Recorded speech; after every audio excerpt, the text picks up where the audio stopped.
ka na ba?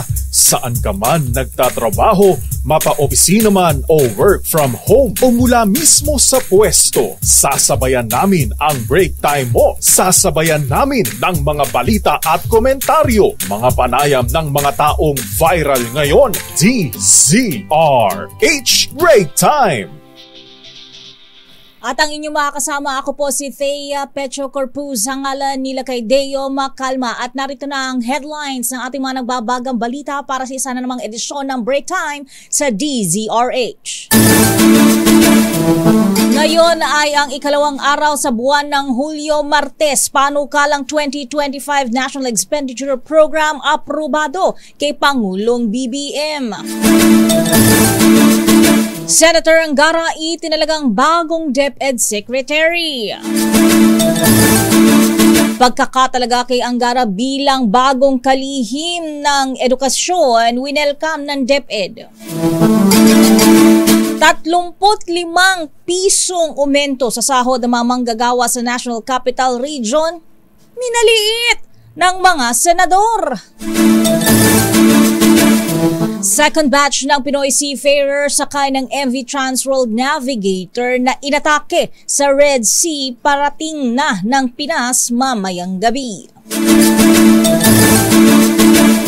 Dating pulis na sangkot di umano sa nawawalang beauty queen at Israeli boyfriend.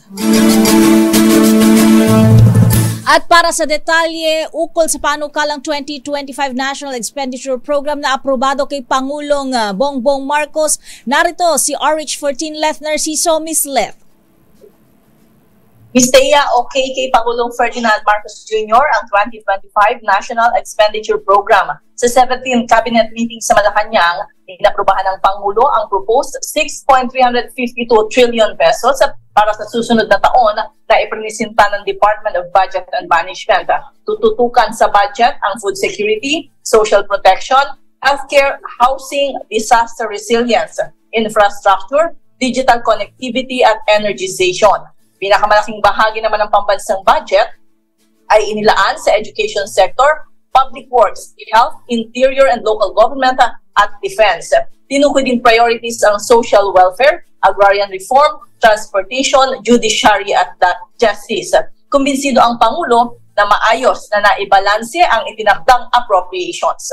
Para sa kauna-unahan sa Pilipinas, DZRH, si Leth Narciso, tuloy-tuloy sa pagbabalita, tuloy-tuloy sa serbisyo, sama-sama tayo, Pilipino.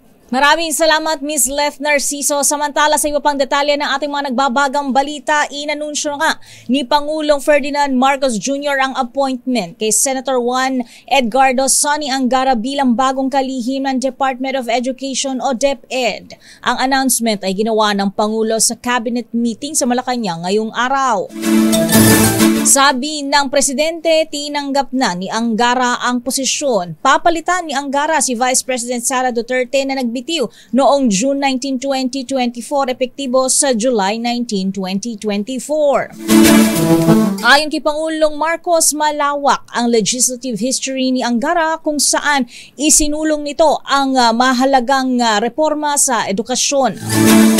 Si Angara ay nagtapos ng Master of Laws mula sa Harvard University, Bachelor of Laws mula sa University of the Philippines at Bachelor of Science in Economics mula sa London School of Economics. Samantala, nakaantabay na ang Department of Education sa pagpapalit ng bagong liderato ng ahensya. Sa isang pahayag, sinabi ng DepEd na welcome sa kanila ang pagkakatalaga kay Senator Sonny Angara bilang bagong kalihim ng kagawaran. Nakahanda umano silang makipagtulungan sa bagong liderato tungo sa pagpapabuti ng kalidad ng edukasyon sa bansa. Samantala, binigyang suporta ng mga senador ang pagkatalaga kay Senator Juan Edgardo Sonny Angara bilang bagong kalihim ng Department of Education. Binati ni Senate President Francis Cheese Escudero si Angara at nag-good luck sa magiging gargantuan ng mga gawain niya. Sinabi naman ni Senate Majority Leader Francis Tolentino na si Angara ay very qualified sa posisyon. Tinawag din ni Chairperson of the Senate Committee on Basic Education Sherwin Gatchalian na well-deserved ang pag-appoint kay Angara. Kasama rin sa mga bumati kay Angara sina Senator Zubiri Villanueva, Legarda Revilla Ejercito at Binay. Sa iba pang balita, humirit ng dagdag singil sa matrikula ang ilan sa mga private schools para sa susunod na taon. Ayon kay Cocopea Chairman Father Albert Delvo, humingi ng 3% hanggang 12% na dagdag ang ilang mga private schools sa DepEd. Iginiit ng grupo na kailangan ng magtaas ng tuition ang mga private schools para mapabuti ang serbisyo sa mga estudyante. Sinabi rin nila na ang tuition fee hike ay matagal nang dapat ginawa at 70% nito ay mapupunta naman sa sahod ng mga guro. Nangangalap ng impormasyon ng DepEd tungkol sa paaralan na nag-apply ng tuition hike habang sinabi naman ng CHED na hindi pa nila tinatalakay ang usapin sa Commission on Bank. Nakatakdang umuwi naman ngayong gabi, Hulyo 2, ang pangalawang batch ng Filipino seafarers mula sa MV Transworld Navigator na inatake ng Houthis sa Red Sea. Ayon sa Department of Migrant Workers, inaasahang darating sa Ninoy Aquino International Airport Terminal 3 pasado alas 7 ng gabi ang second batch na binubuo ng 8 Filipino seafarers. Pangungunahan ni Migrant Workers Secretary Hans Leo Kakdak ang pagsalubong sa mga Pilipinong marino kasama ang iba pang senior officials ng DMW, DFA at OWA. Nauna nang umuwi sa bansa noong linggo ang 5 crew ng MV Transworld Navigator na tumanggap din ng kaukulang tulong mula sa pamahalaan. Sa iba pang balita, nasasangkot ang isang ex-pulis o dating pulis sa pagkawala ng isang beauty queen sa Pampanga at ang nobyo nitong Israeli. Ayon kay Capas Police Chief Lieutenant Colonel Librado Maranang Jr., middleman ang dating patrolman sa pagbili ng lupa ng mutya ng Pampanga candidate na si Geneva Lopez at boyfriend nitong si Yitzhak Cohen. Nakatalaga umano ito sa Angeles City Police Office bago nawala sa serbisyo matapos mag-awol.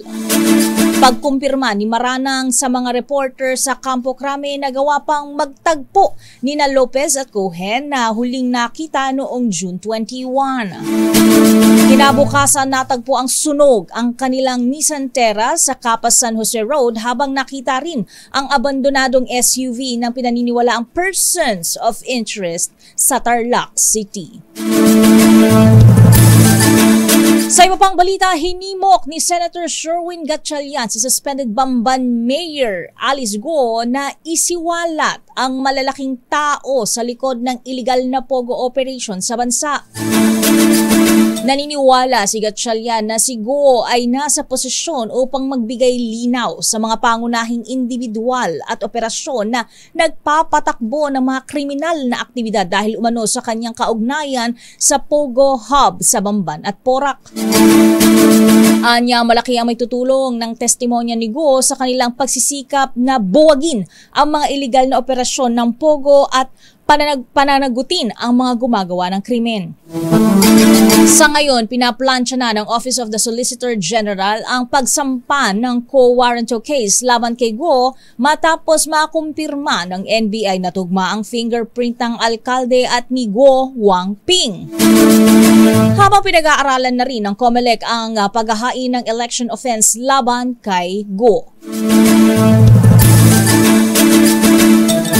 Samantala, you'll always be my First Lady. Ito ang pagbati ni First Lady Liza Araneta Marcos sa ika-75 kaarawan ni dating unang ginang Imelda Marcos ngayong araw.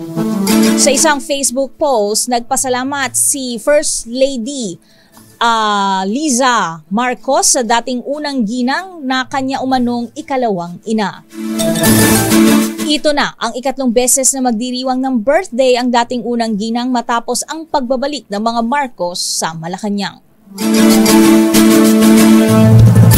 Sa iba pang balita, hindi enforceable ang naipanalo ng Pilipinas na 2016 arbitral ruling laban sa China. Sa panayam ng DZRH, binanggit ni Senator Ping Lacson na hindi dahil walang magpapatupad ng naturang ruling ay palakasan ng puwersa na lamang ang nagiging labanan. Aminado si Lacson na walang laban ng Pilipinas sa China pero nagsisilbi namang pangbalanse rito ang umiiral na Mutual Defense Treaty ng Pilipinas sa Amerika. Narito ang naging pahayag ng dating senador na si Lacson.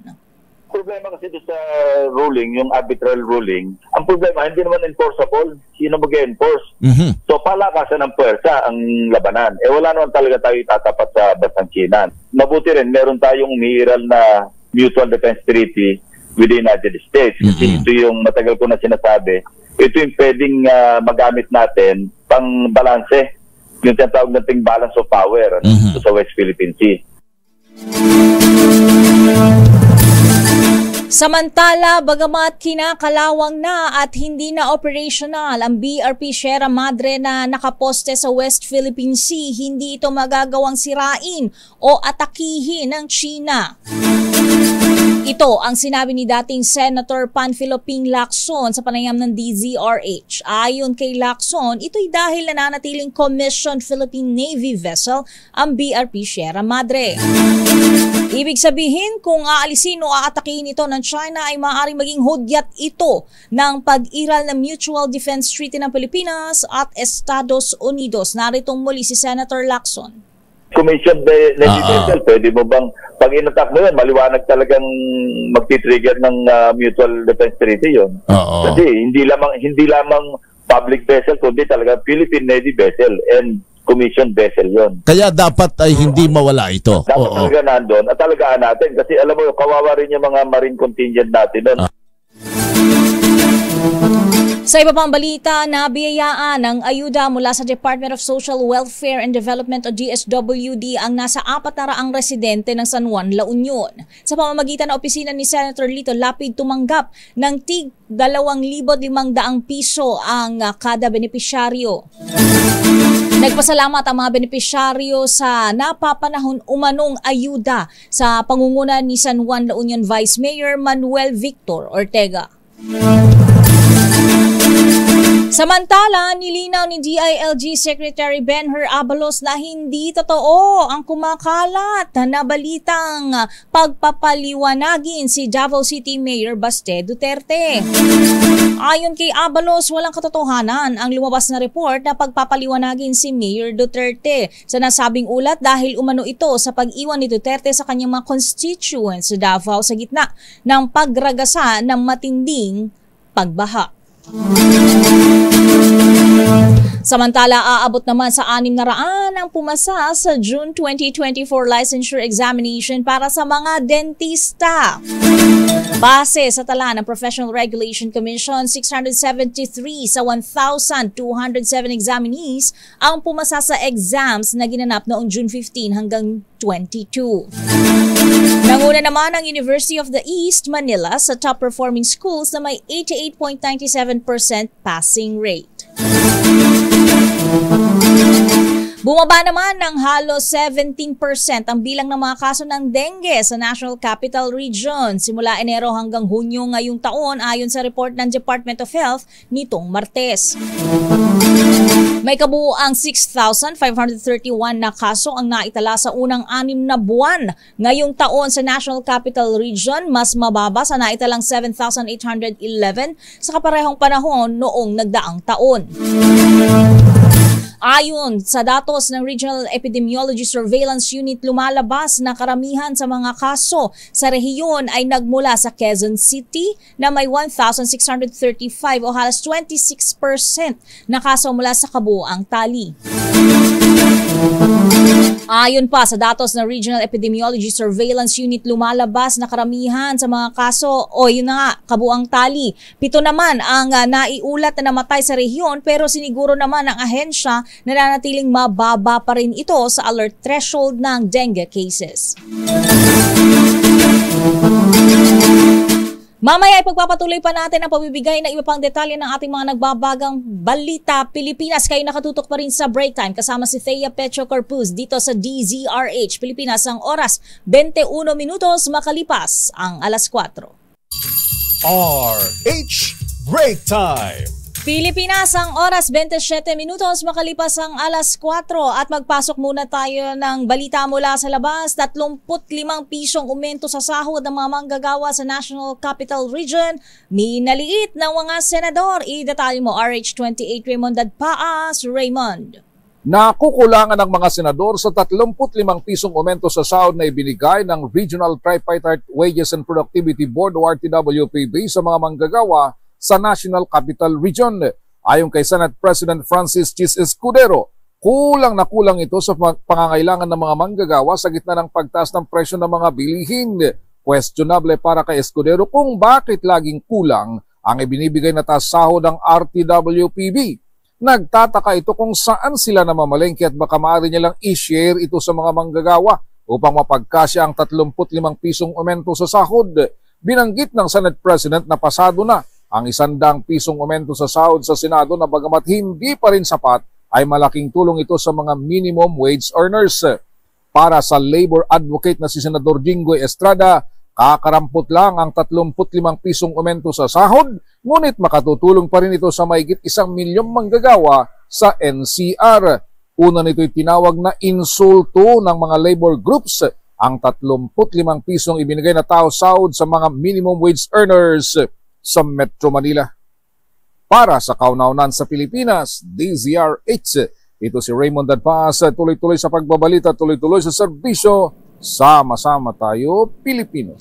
Maraming salamat, Raymond. Samantala, patay ang 27 anyos na babae sa Malate, Maynila matapos sakalin ng kanyang kinakasama kahapon. Aminado naman ang suspect na selos ang pinag-ugatan ng nagawang krimen.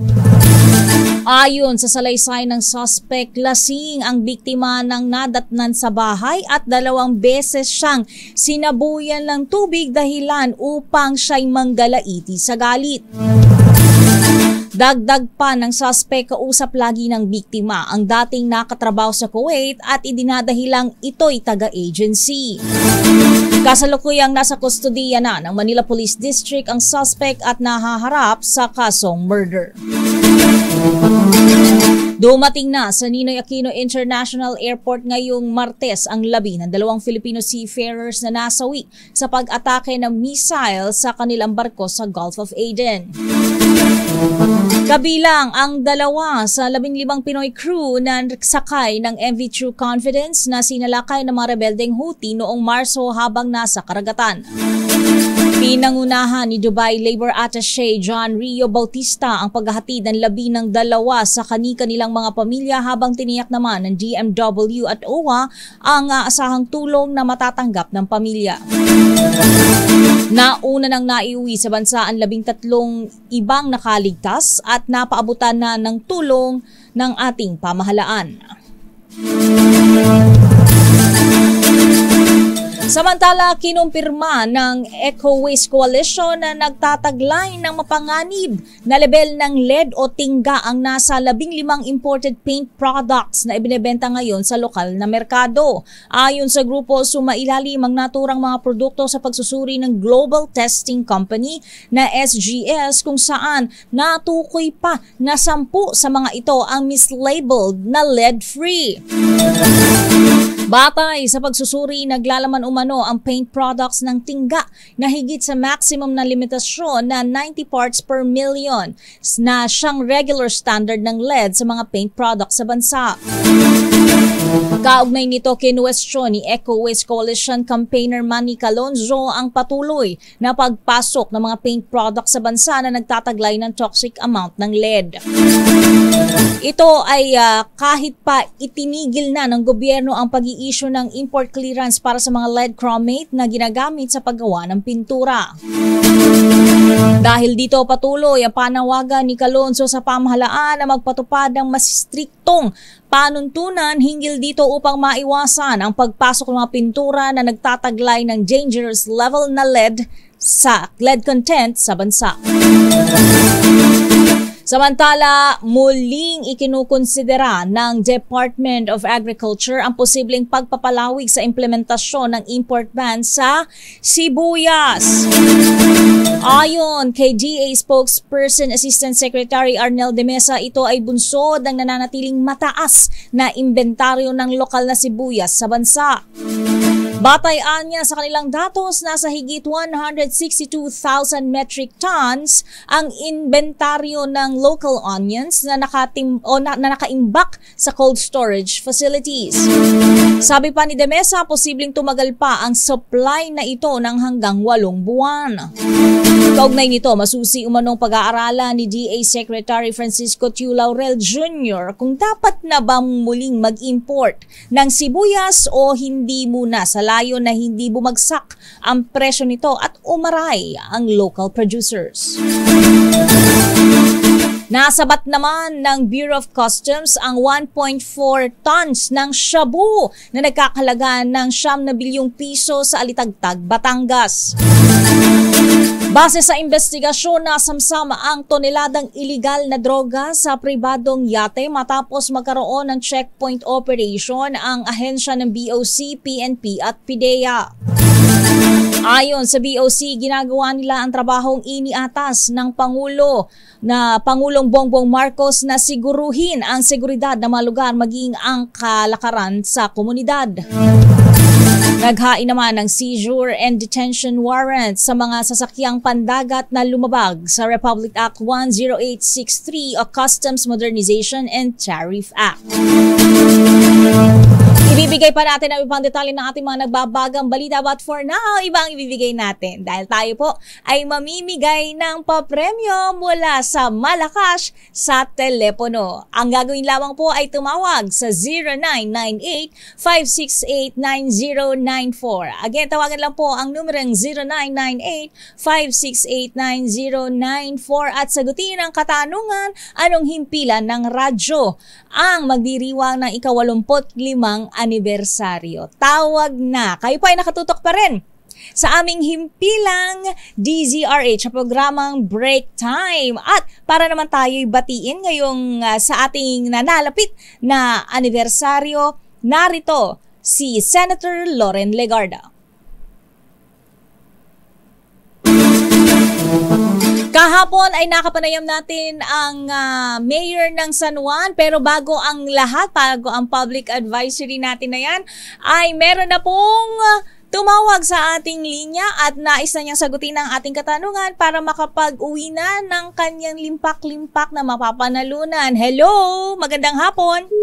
Ay, nawala. Naku, parang naging mailap ang kanyang... Alam mo yung papremyo na naging mailap pa? So sorry. So paano? Tatawag ulit o tatawag ulit? Total, kung alam niyo naman po, kung lagi naman po kayong nakatutok sa aming himpilan, pwede niyo pong tawagan yung numero na aking binanggit kanina. Hindi ko na memorize. 0998 568 9094. Ayan. Babalikan natin mamaya kung sino man yung... Meron na. Parang mabibilis talagang pumindot at mag-dial yung ating mga nakikinig. Basta talaga merong pa-premyo, dapat talaga binibilisan natin. Dapat tayo ay alisto para nga naman hindi maging mailap ang ating pa-premyo. Hello, magandang hapon po. Magandang hapon. Good afternoon.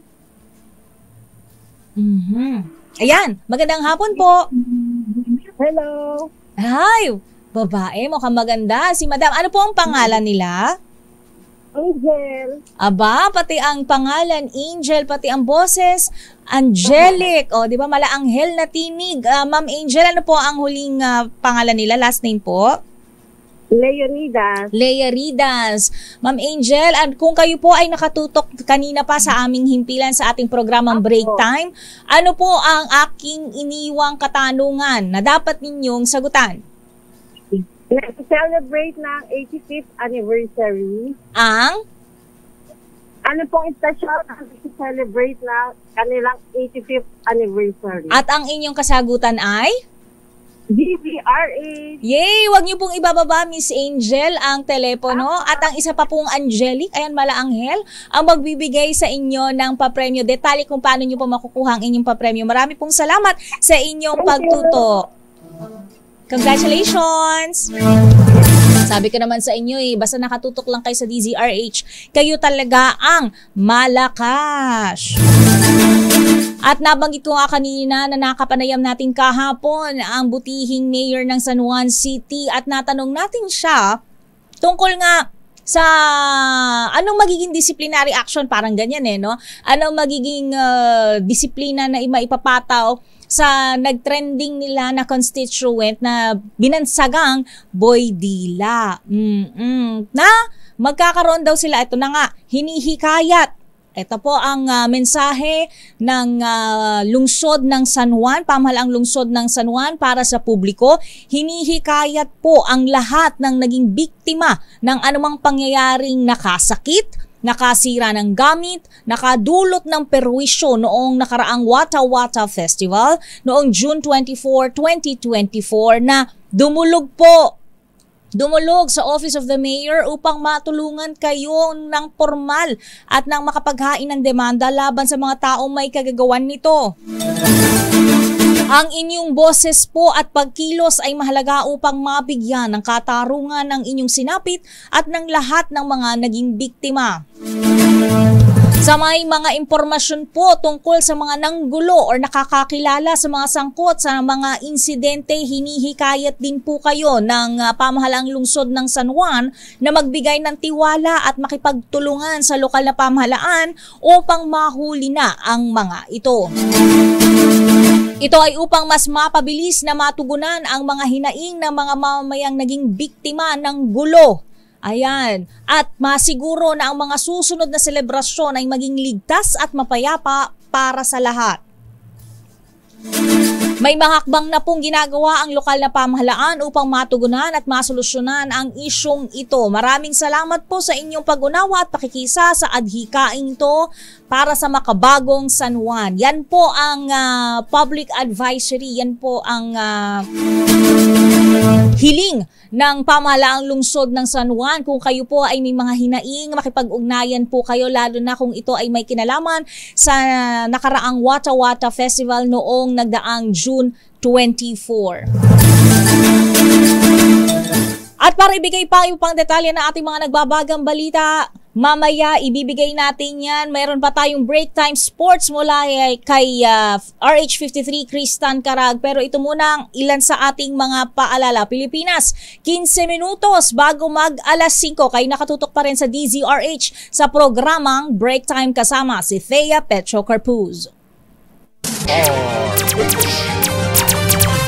Pilipinas, ang oras alas 4:47. RH Break Time. At muli ngang magpapatupad ng balasahan ng Philippine National Police sa ilang matataas na opisyal ng kanilang hanay. Batay sa kautusan ni PNP Chief Police General Romel Francisco Marbil, inalis bilang Western Mindanao Area Commander si Police Lieutenant General Jonel Estomo at inilipat sa Southern Luzon.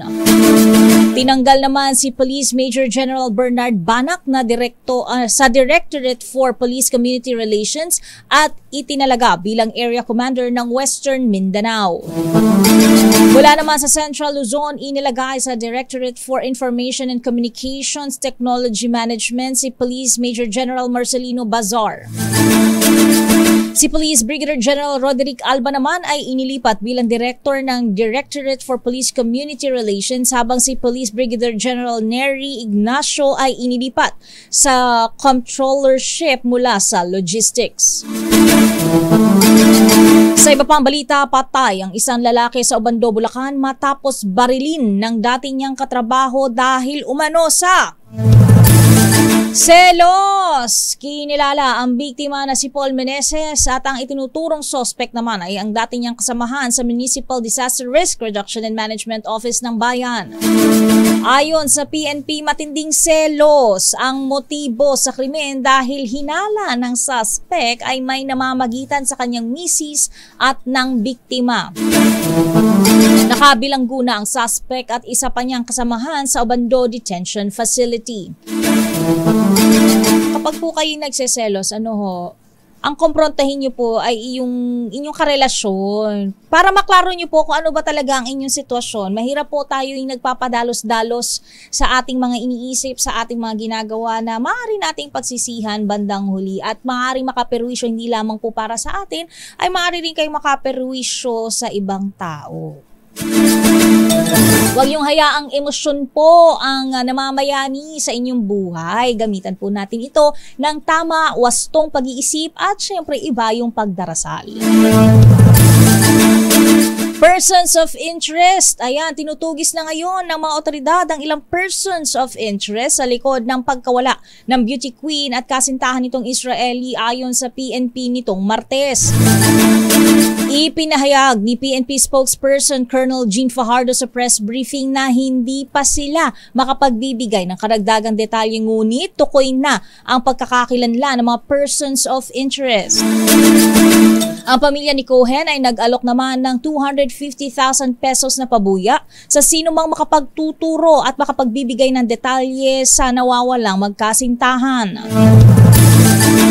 Samantala, patuloy pa rin ang investigasyon ng kaso sa pangunguna ng Criminal Investigation and Detection Group o CIDG.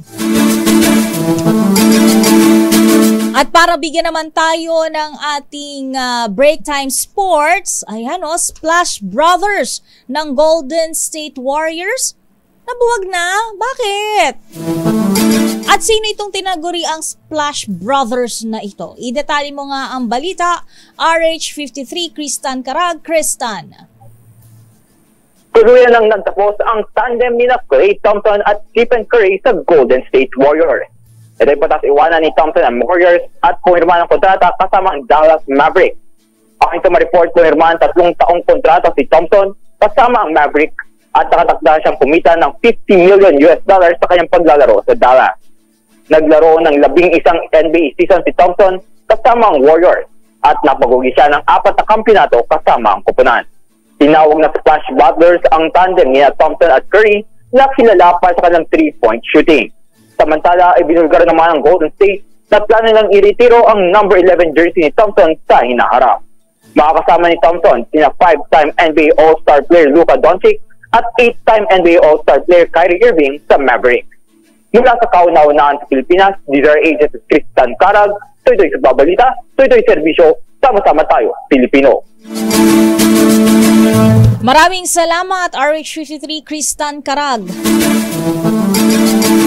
Samantala, batiin lang din natin yung mga nakatutok sa ating Facebook Live at sa ating YouTube channel. Maraming salamat po sa lahat ng mga nakatutok from Puerto Princesa City, Palawan. Mga taga Silay. Mga taga Botolan, Zambales. Maraming salamat po.